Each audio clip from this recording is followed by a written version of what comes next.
संस्कृत वाङ्मय में श्रुति के पश्चात जिनको सबसे अधिक महिमा प्राप्त हुई है, महत्व प्राप्त हुआ है, वो स्मृतियाँ हैं। अर्थात श्रुति के उपरांत स्मृतियाँ ही सर्वाधिक महामंडित या महत्वमंडित रही हैं। और उन स्मृतियों में वैसे तो बहुत से स्मृतियाँ और स्मृतिकार हुए हैं और बहुत सी स्मृतियाँ हुई हैं, लेकिन उनमें भी मुख्य रूप से मनुस्मृति और जो याज्ञवल्क्य स्मृति है, यही सर्वाधिक प्रसिद्ध है। और उनमें भी सबसे अधिक महत्व जो है वो मनुस्मृति को दिया गया है, क्योंकि मनुस्मृति है उसको भारतीय जीवन दर्शन है उसमें प्रमुख स्थान प्राप्त है। मनुस्मृति की जो विषय वस्तु है, उसमें जिन विषयों का विवेचन किया गया है वह वैदिक एवं भारतीय दर्शन की जो विचारधाराएं हैं, उन विचारधाराओं से ओतप्रोत है। मनुस्मृति को भारतीय वाङ्मय का बहुमूल्य ग्रंथ भी माना जाता है।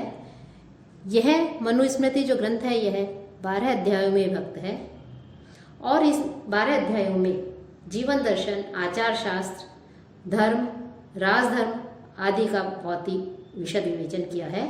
साथ ही धर्म, अर्थ, काम, मोक्ष जो 4 पुरुषार्थ हैं, इनके विवेचन के साथ साथ वर्णाश्रम धर्म, निमित्त धर्म, सामान्य धर्म आदि का भी हमें विस्तृत विवेचन जो प्राप्त होता है, वह विवेचन हमें जो मनुस्मृति जो है, इस मनुस्मृति के अंतर्गत हमें प्राप्त होता है।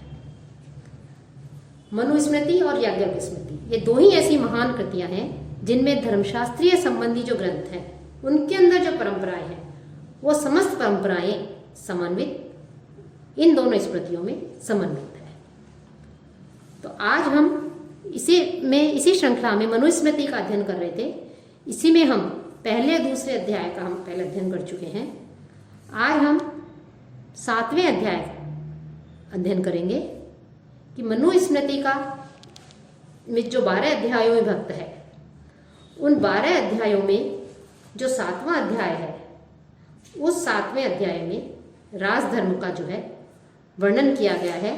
राजधर्म का हमें इसमें विवेचन मिलता है। राजधर्म, दंड की स्तुति की गई है इसमें। राजा के लिए जो 4 विद्याएं बताई गई हैं, विद्याएं, उसका उल्लेख है। काम से उत्पन्न जो राजा है उसके 10 अवगुण एवं क्रोध से जो 8 अवगुण उत्पन्न होते हैं, उसका वर्णन है। अर्थात काम से उत्पन्न राजा के 10 अवगुण और क्रोध से उत्पन्न राजा के जो 8 दोष जो हैं, अवगुण जो है, उनका विवेचन है।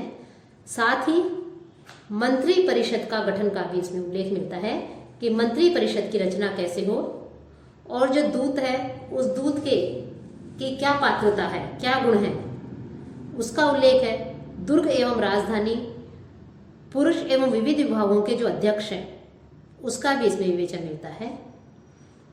और युद्ध के क्या नियम है कि युद्ध जो किया जाए राजा के द्वारा, उस युद्ध के क्या नियम हैं, कैसे हैं, उन सब का इसमें वर्णन है।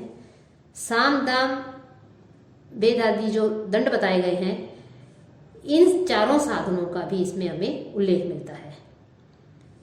ग्राम प्रधान का उल्लेख है इसमें कि जो ग्राम प्रधान है उससे ऊपर वाले जो राज्य अधिकारी हैं, उनका उल्लेख है।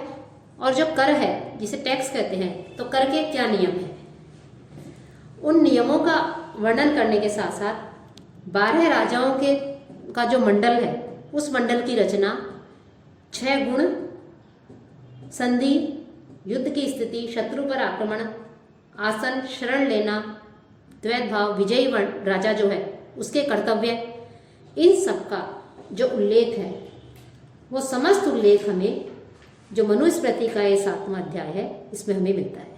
साथ ही इसमें मित्र की प्रशंसा की गई है।